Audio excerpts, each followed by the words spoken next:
Originally, I was going to wait a bit on this one, but you all seem to enjoy the last LGBTQ video I made quite a lot, so here we go. This time we're talking about anime. Anime is loaded with LGBTQ characters, if you know where to look. They vary in quality, but some of my favorite characters are in this medium. But with so many across all of the anime I've seen, I've decided to split this topic into two videos.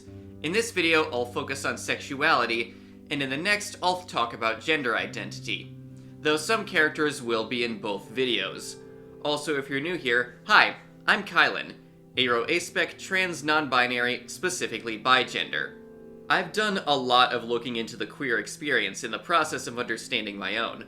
Though I am one queer person, and my experience is inherently limited, my analysis will be informed by my journey of self-discovery, and I'll do my best with characters who do not share my identity. If you have your own perspective or characters that you like for one reason or another, feel free to mention them in the comments.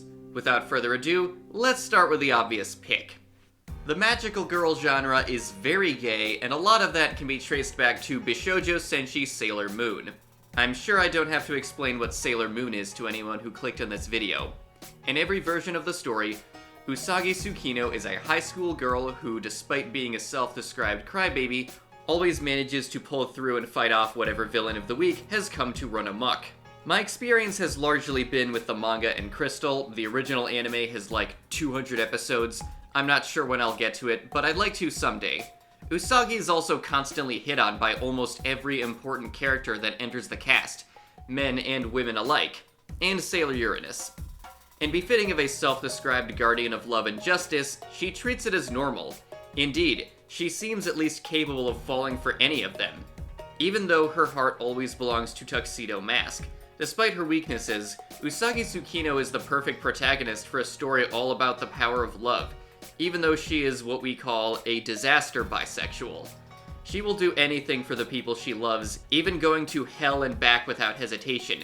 If there's a difficult choice to be made, she will find a way to save everyone, no matter how dark the situation may get.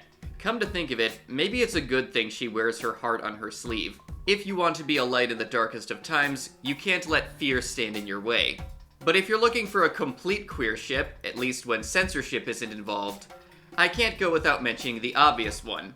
Let's talk about Uranus and Neptune. Haruka is often referred to as she/her, but is directly stated to be non-binary, or more specifically, man and woman. In other words, bigender. Something no one who flirts with them seems to be bothered by, especially Sailor Neptune. And that's not counting the unconventional family structure they start to raise Hotaru with Sailor Pluto. That's 3 moms, one of whom is also a dad. And that isn't the only example. When pressed by the Sailor Starlights in the final arc, the inner Sailor Guardians respond to their attempts at flirting by saying that they don't need men, that they have all they need with Usagi and each other. I don't know about you, but that sounds like a QPR to me. All of the Sailor Guardians' transformation sequences end with them stating they stand for love after all. Despite the constant presence romance has in this series, the type of love in question doesn't seem to matter to the Sailor Guardians. Love conquers all in Sailor Moon, especially villains that are either controlling or nihilistic. Love comes in many forms, and when it's genuine, it's given without judgment. It should come as no surprise that Sailor Moon is so beloved by LGBTQ audiences. Many anime series have at least 1 or 2 queer characters in them, but this kind of normalized queerness can help us find a safe space to escape from the harsh reality we are trapped in. There's a lot more that could be said about it, and that's without counting the 90s anime, which, if that's something you want me to cover, please feel free to say so in the comments. Just don't expect me to get to it for a while. Next up, we're going from one shoujo series to another, and okay, I really ought to make a video on my first steps into shoujo and josei as a trans femme person, because my experience has been fascinating. As a quick preview, I'll say this though. I think the limitations people place on themselves as to which demographics of manga and anime they deem acceptable for them to consume are stupid. A lot of women are perfectly okay with shonen anime, but the reverse is very much not true. And after watching and reading at least a bit from shonen, shoujo, seinen, and josei, I don't think that's really necessary. Maybe it's because I'm bigender, But I don't think there is much of anything in the shoujo anime I've watched or manga I've read that would be too off-putting to young men if they gave it an honest try. Even the romance anime I've watched are much more about drama between characters, not even necessarily romantic drama, but more issues of personal development. And that's something anyone can relate to, not just young women. Like, I'm Aero A-Spec. I have very little interest in romance in real life and in media, yet I still love series like Fruits Basket, Kimi ni Todoke, and the subject of the next segment, Snow White with the Red Hair. This is a romance anime that, as the title implies, is, or at least starts as a Snow White retelling. The main character, Shirayuki, literally Snow White in Japanese, is sought after by a psychotic prince for her bright apple red hair, so she leaves her home. On the way, she runs into a young man named Zen Wisteria, who of course turns out to be the prince of a neighboring nation named Queerness. Shirayuki eventually gets a job in the castle as a court herbalist, and is slowly introduced to the other residents of the castle and the greater kingdom. Chief among them being Zen's 3 bodyguards, Kiki, Mitsuhide, and most important for us today, Obi, a former assassin with a complicated past, who now works as another of the prince's most loyal servants and friends. If you've only seen the anime, you might be confused as to why I've included him here. But in a later chapter of the manga, Zen pulls him aside for a one-on-one talk, and we learn a bit more about him. Zen asks Obi one simple question. Do you like me? Obi says yes. Then Zen asks him, what about Shirayuki? Once again, Obi answers yes. Suddenly, him being the only of Zen's loyal servants to call him Master, and the only one to call Shirayuki my lady, makes a lot more sense. Apparently he's bisexual and somehow fell for both of the leads in this romance manga. And he keeps serving both of them after this conversation. His loyalty never wavers, even though he knows their hearts belong to each other. Let's just hope he gets off easy for now. And considering how much of a suave rascal he is, I don't think he'll have a problem snagging someone else. But even with all of that, my current favorite shoujo or josei anime is Fruits Basket. I absolutely love this series. It starts out as a slice of life anime with a supernatural premise. This girl, Toru Honda, ends up living with the members of the Soma family, who turn into one of the 12 animals in the Chinese zodiac calendar whenever they are hugged by someone of the opposite sex. Then it's slowly revealed that it's actually a story about recovering from trauma and abuse in particular.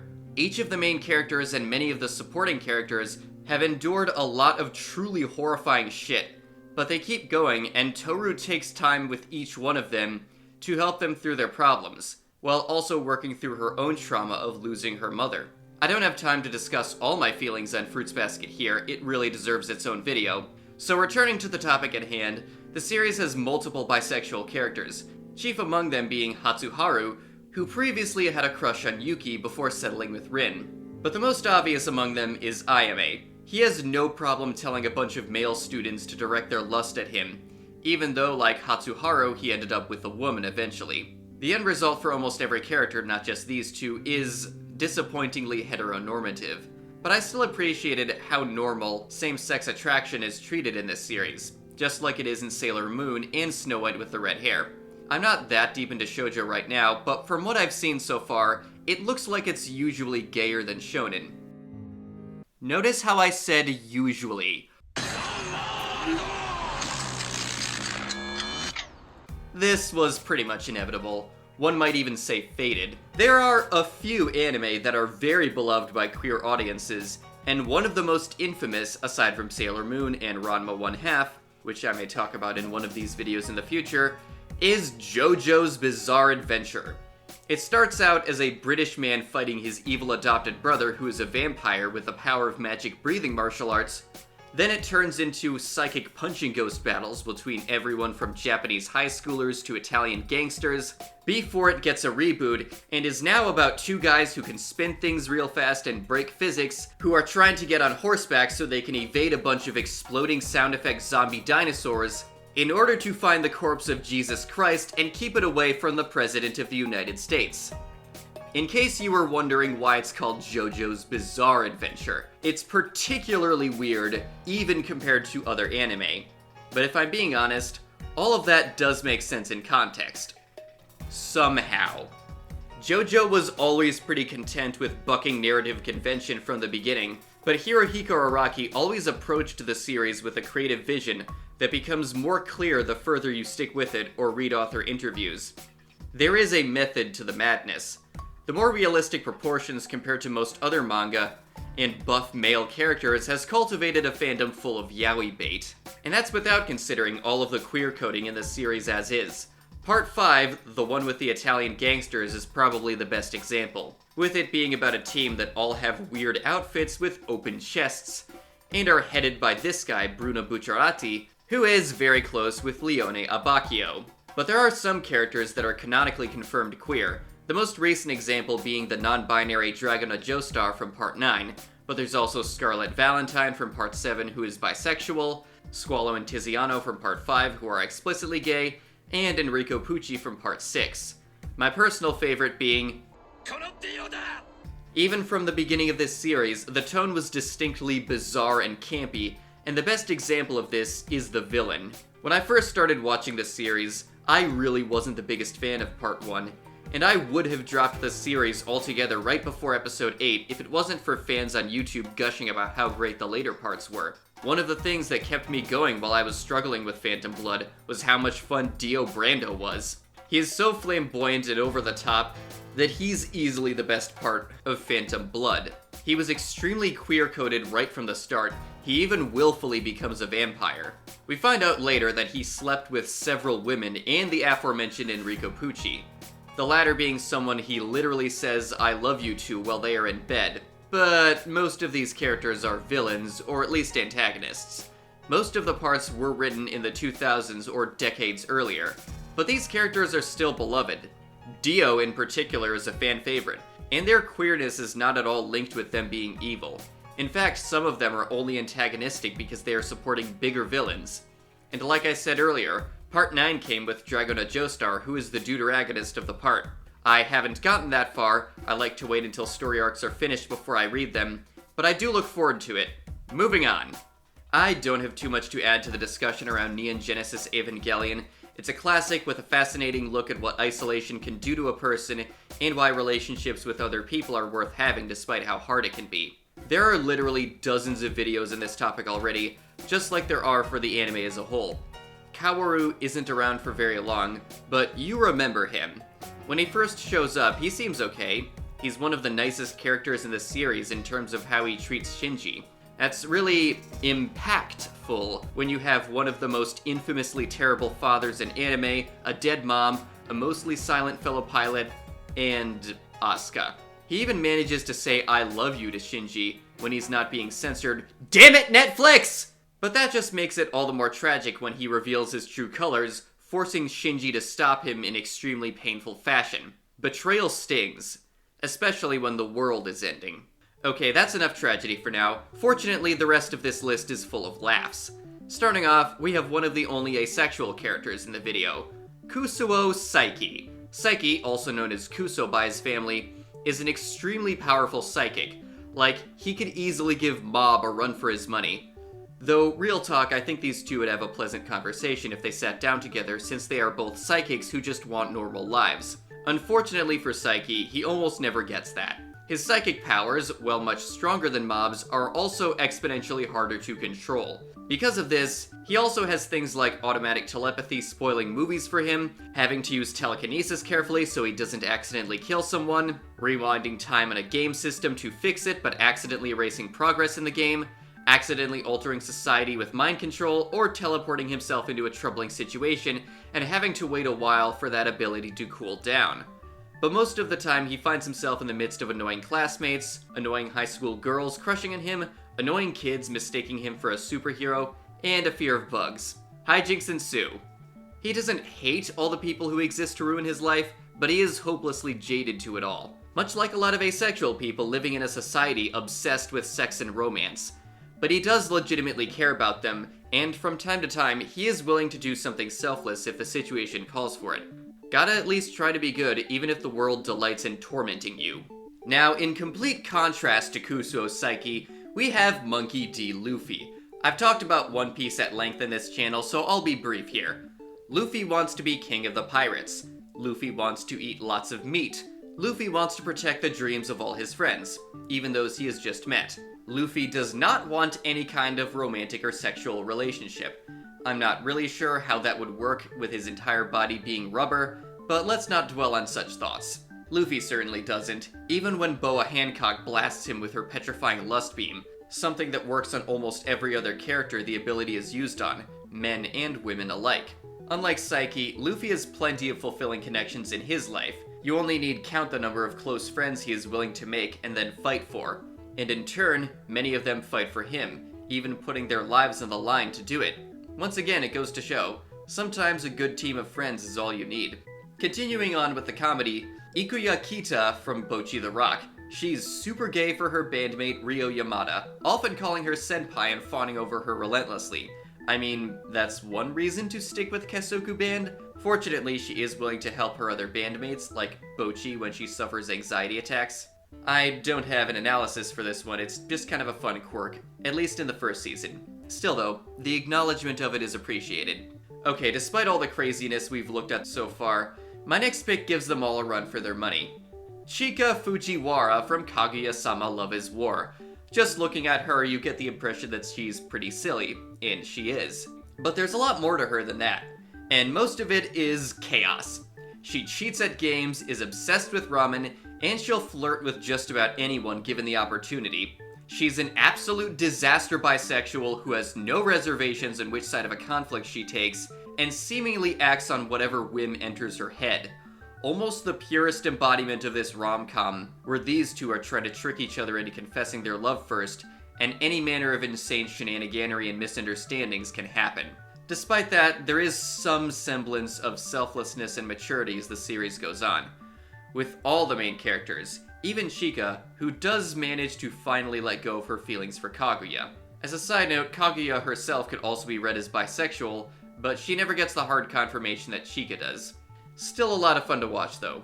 For the final anime we're going to be looking at today, I wanted something a bit more sincere. Senpai is an Otoko Noko, an anime centered on a small group of friends, Saki Aoi, Ryuji Taiga, and Makoto Hanoka. The last of which is an Otoko Noko, or crossdresser, and may have some gender troubles beyond just presentation. I'll get to Makoto in the next video, but for now I'd like to focus on Saki and Ryuji. You see, when Saki confessed her feelings to Makoto, who revealed himself as an Otoko Noko expecting rejection, Saki instead responds by wanting her senpai even more, if you know what I mean. So unlike the cast of Kaguya-sama and even Ryuji, Saki knows that she's a bisexual disaster and fully embraces it. Not only that, but she takes the time to help Ryuji, who has had feelings for Makoto for a very long time. Something that does inevitably come to the surface. This anime, and the source material, is a surprisingly heartwarming journey of self-discovery. Our three protagonists all need to figure out who they are, and that takes time. But during that time, everyone deserves love and acceptance, wherever their journey may take them. They may not receive it from everyone in their lives, but they do receive it from each other, and sometimes that's enough. I've realized in recent memory, even after I started writing this script, that sexuality and gender identity are both ever-continuing journeys. They don't stop after you find your label. Maybe you try one out and you realize it doesn't fit you. Maybe you find a micro-label that's more specific and fits your identity better. Maybe you try out a new label only to return to an old one. There can be a million different reasons. We are all still on this journey, and maybe this is just wishful thinking, but I hope my videos have been of some help to you. And if you're wondering why I didn't start this series with the trans characters, it's because there's a lot more of them. So if you want to see me cover that topic sooner, please leave me a comment. And if you have your own queer or trans anime recommendations, you can leave those in the comments as well. That's all from me this week. I'm Kylan Mythos, and I'll see you all next time.